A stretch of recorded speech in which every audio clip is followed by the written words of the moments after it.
जय हिंद। दोस्तों, मैं रवि सिंह आज आप लोगों के सामने एक बार फिर बहुत ही इंटरेस्टिंग और मज़ेदार टॉपिक के साथ आया हूं।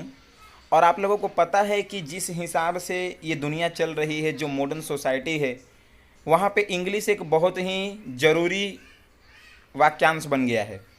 आप इंग्लिश बोले बिना है ना समाज में अगर रह रहे हैं या नहीं इंग्लिश बोल पा रहे हैं, आपको नहीं इंग्लिश आ रही है, नहीं समझ पा रहे हैं, तो ऐसे सिचुएशन में सोसाइटी आपको वैल्यू नहीं करती है। ऐसा देखिए, ये सोसाइटी में जो एक्चुअल में चल रहा है ना, मैं उसके बारे में बात कर रहा हूँ।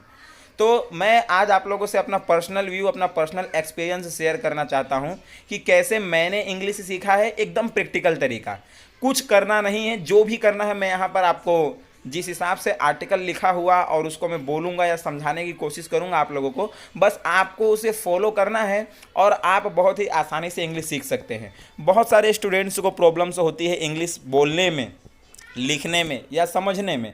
तो बहुत इजी होता है कि जो प्रोसेस या जो तरीका मैं बता रहा हूँ, अगर उस प्रोसेस उस तरीके को आप फॉलो करते हो तो चलिए स्टार्ट करते हैं। तो सबसे पहली बात देखिए, जैसा कि मैंने आप लोगों को पहले ही बताया, it's my personal experience, it's my personal view. सबसे पहले क्या, शुरुआत में मैंने है ना कोशिश की बुक से पढ़ने की, सीखने की, लेकिन मैं ना डिसिप्लिन से पढ़कर सीख पाया और ना ही मुझे जो सीखना था वो बुक्स में मिलता था। मतलब बुक्स में ही सारी चीज़ें मिले, ये पॉसिबल नहीं है हर बार। कुछ चीज़ें आपको सिचुएशंस या परिस्थितियाँ सिखा देती हैं, कुछ चीज़ें आपको समय सिखा देता है, कुछ चीज़ें आपको आपकी एक्टिविटी और दूसरे की एक्टिविटी समझा देती है। तो वैसे ही बिल्कुल मेरे साथ भी हुआ। मुझे वो लैंग्वेज नज़र आती जो बोली चाली में काम नहीं आती।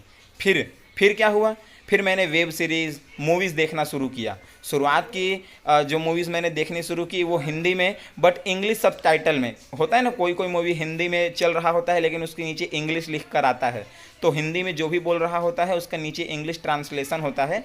तो उससे उस तरह के मूवी को मैंने देखना शुरू किया जो इंग्लिश सबटाइटल्स के साथ था, ताकि हिंदी में मतलब प्लस उसे इंग्लिश में क्या बोलना है दोनों पता चल जाए। ऐसा सोचकर मैंने इस तरह से शुरुआत की और धीरे धीरे करते करते करते इस चीज़ की आदत पड़ने लगी, क्योंकि मज़ा आने लगा। आप मूवीज़ देख रहे हो, साथ में मूवीज़ में जो हिंदी में बोल रहा है उसका इंग्लिश भी नीचे आपको दिखाई दे रहा है, तो आपको मज़ा आएगा। आप ट्राई करना इसको।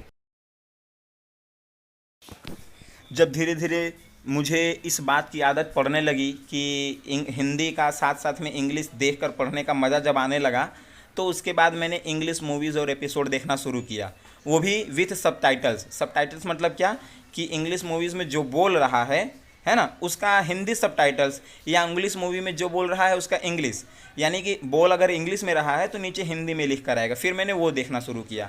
ऐसा करने से क्या हुआ, धीरे धीरे धीरे धीरे मैं इंग्लिश सुनना, इंग्लिश को पढ़ना और इंग्लिश को समझना सीख रहा था। बड़ा मज़ा आ रहा था, ऐसा लग रहा था कि बहुत अच्छा प्रोग्रेस मैं कर पा रहा हूँ। तो ये चीज़ को आप भी फॉलो कर सकते हो। अब यहाँ पर एक सबसे ज़रूरी चीज़ जो होता है वो ये कि जब आप इंग्लिश सीख रहे हो तो सबसे ज़्यादा ज़रूरी होता है, आप बोल तो पा रहे हो लेकिन किसी भी हिंदी शब्द के लिए उसका इंग्लिश आपको पता होना चाहिए, इंग्लिश में मीनिंग क्या होता है।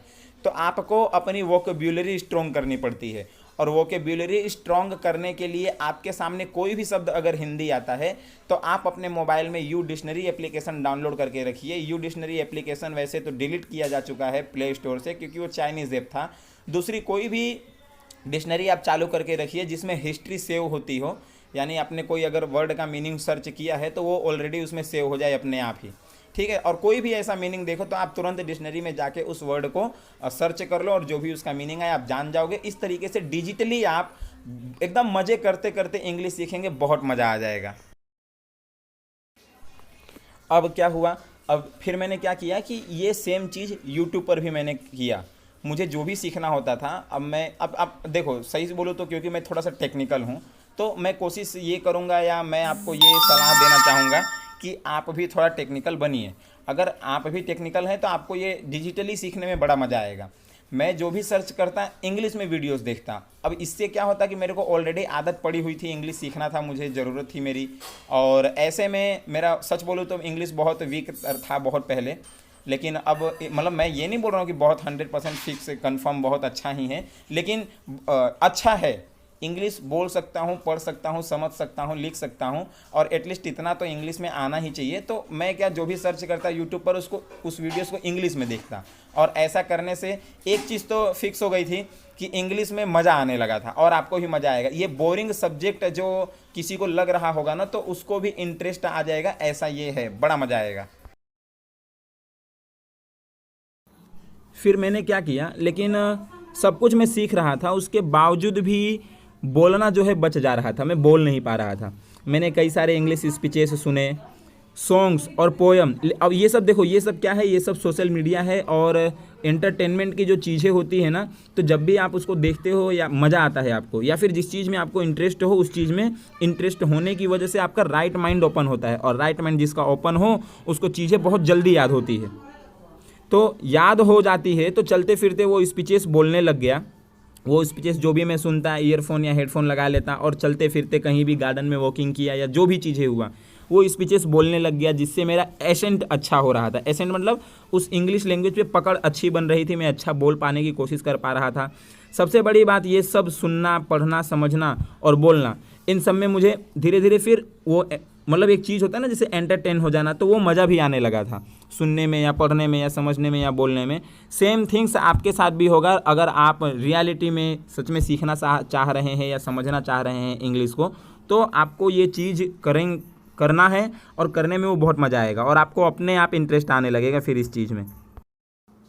अब धीरे धीरे ऐसा करते हुए मैंने काफ़ी सारी उस तरह की मूवीज़ भी देख ली जो मेरे ही कैरियर से रिलेटेड है, लाइक एंटरप्रेन्योर्स या बिजनेस स्टार्टअप। वैसे इतना तो इंटरेस्ट नहीं है, लेकिन फिर भी बिजनेस स्टार्टअप में मेरे आइडियाज़ बहुत आते हैं।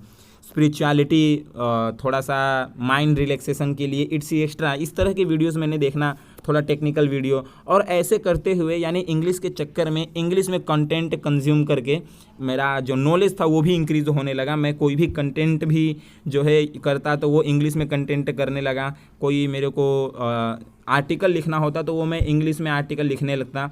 मीन्स कि अभी देखो, ये आर्टिकल्स जो मैं आपको दिखा रहा हूँ और ये वीडियोस में जो मेरी आवाज़ जा रही है आप लोगों के पास, एक्चुअल में देखो सब कुछ इसमें हिंदी में नहीं लिखा हुआ है, मैक्सिमम चीज़ इंग्लिश में भी है और हिंदी में भी है। तो इससे क्या होता है, धीरे धीरे इंग्लिश पे पकड़ आने लगेगी। तो जब वर्ड के एक्चुअल आपको मीनिंग पता होंगे, वोकेबुलरी स्ट्रॉन्ग होगा, तो आपका भी उस पर कंटेंट पे पकड़ बनने लगेगा, आपका एसेंट बढ़ने लगेगा, और आपका नॉलेज भी इंक्रीज़ होने लगेगा, क्योंकि आप कोई भी कंटेंट अब इंग्लिश में पढ़ोगे। तो इस तरीके से पहले मैं सच्चाई यही है कि इंग्लिश मीडियम में इतना ज़्यादा एफर्ट नहीं दे पाता था पढ़ाने के लिए, लेकिन वैसे जो भी चीज़ें थी इंग्लिश मीडियम से बहुत कम पकड़ होने के बावजूद भी मेरी कोशिश जो रहती थी कि मैं अपना बेस्ट दूं, और वो भी एक बहुत बड़ा हेल्पफुल रहा मेरे लिए, एक अच्छा स्ट्रॉन्ग पॉइंट रहा, जिससे मेरा इंग्लिश और भी ज़्यादा स्ट्रॉन्ग बन गया। तो इस तरीके से नॉलेज भी इंक्रीज़ होने लगा और इंग्लिश पे पकड़ भी अच्छी बन गई। अब देखो, अब बोलना तो मैं सीखने लगा, लेकिन फिर आगे अब सोचना भी इंग्लिश में है। इंग्लिश में सोचना स्टार्ट किया। हम सबसे ज़्यादा बात खुद से करते हैं, क्योंकि मैक्सिमम टाइम अगर हम देखें तो हम अपने आप के साथ बिताते हैं, हम सबसे ज़्यादा खुद के साथ रहते हैं। इसलिए हमें इंग्लिश में खुद से बात करना है, या इंग्लिश में हमें खुद से सोचना है और खुद से बोल बोल कर इंग्लिश में बात करना चाहिए। ऐसा करने से अपने आप ही इंग्लिश पे एसेंट होने लगेगा, और जब आप किसी के सामने जाते हैं और उससे बात करने की कोशिश करते हैं इंग्लिश में, तो जो बातें आपने किया था अपने मन से, अपने आप से, खुद से, वो जब सामने वाला आपके सामने आएगा तो उससे सेम टू सेम वैसी ही बातें होगी, क्योंकि आपने खुद से वो कर लिया है। तो it's a very best and biggest one of the most important idea कि आप इस तरह से इंग्लिश सीख सकते हैं। मैं इंग्लिश एकदम इफ़ेक्टिवली सीख ही रहा था, समझ ही रहा था कि तभी एक बीच गुड़गांव जाना हुआ, हरियाणा। तो ऐसे में वहाँ पर ऑफिसर लेवल के लोग या इंजीनियर टाइप्स के लोग, एचएससी ऑफिसर लेवल के लोग होते थे, तो वो ज़्यादातर इंग्लिश में बात करते थे। तो मैंने एक चीज़ नोटिस की कि मुझे वहाँ इंग्लिश बोलने में फिर शर्म भी नहीं आ रही थी, मेरे वर्ड्स भी बहुत कम अटक रहे थे, और डर भी नहीं लग रहा था कि कहीं गलत ना बोल दूँ, क्योंकि वहाँ सब बोल रहे थे। जिसमें मैंने ये समझा कि सबसे बड़ी चीज़ जो मैटर करती है ना, वो एनवायरनमेंट है। आपके आसपास का एनवायरनमेंट कैसा है? अगर आसपास का एनवायरनमेंट पोल्यूटेड है तो आप पोल्यूशन की वजह से आपकी तबीयत खराब होगी, लेकिन आसपास का एनवायरनमेंट प्योर है तो आप हर समय रिलैक्स फील करोगे, अच्छा फील करोगे। ठीक उसी तरह किसी बच्चे के लिए अगर इन्वायरमेंट बहुत गंदगी वाला है तो वो बच्चा वहाँ पर उसी तरीके से बनेगा। तो अगर आप if want to learn English, अगर आप इंग्लिश सीखना चाह रहे हैं तो वो इन्वायरमेंट भी वैसा ही क्रिएट रहना चाहिए, या फिर अगर नहीं क्रिएट है तो आप खुद ऐसे इन्वायरमेंट में अपने आप को लेकर जाओ, वहाँ पे पहुँचो जहाँ पर इस तरह का इन्वायरमेंट हो, है ना, जहाँ पर लोग इंग्लिश बोल रहे हो, एजुकेशन से संबंधित लोगों के पास पास बैठो उठो। तो इससे क्या होता है, आपका इन्वायरमेंट अगर उस लेवल का है जिस लेवल पे आप इंग्लिश सीखना चाह रहे हो, तो आपको पकड़ होगी इंग्लिश पे, एसेंट हो जाएगा, तो आप सीख कर भूल जाओगे।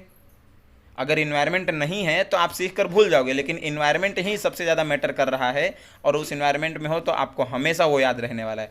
तो बस थोड़ा सीखो, बाकी सब अपने आप आपके अंदर आ जाएगा।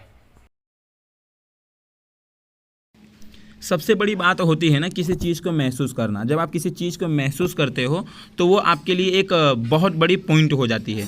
सबसे अंत में इंग्लिश में फ़ील करो। कई लोग कहते हैं कि मैं जो भी मैं कहता था कि इंग्लिश में फ़ील नहीं आ रहा है। ऑब्वियसली बात है, आप जन्म से हिंदी बोल रहे हो, इतने साल हो गए आपको हिंदी बोलते हुए, हिंदी वर्ड पे पकड़ है, तो आपको हिंदी में फ़ील आएगा ना। सो अब आपको इंग्लिश में फ़ील आना चाहिए। तो उसके लिए फॉर एग्ज़ाम्पल अगर और भाई क्या हाल है, इस वर्ड इसको बोलने में आपको फ़ील आया, आपको अच्छा लगा कि मैंने सामने वाले को बोला और भाई क्या हाल चाल है, क्या हाल है पाजी।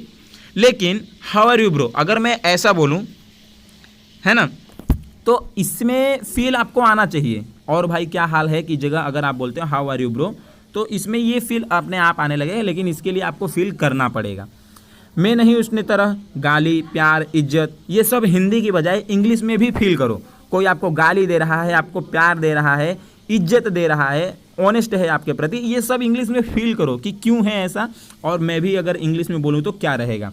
आप किसी को अगर हिंदी में बोलते हैं मुझे माफ़ कर दीजिए, तो सामने वाले के माइंड पे ज़्यादा इफेक्ट नहीं पड़ता है।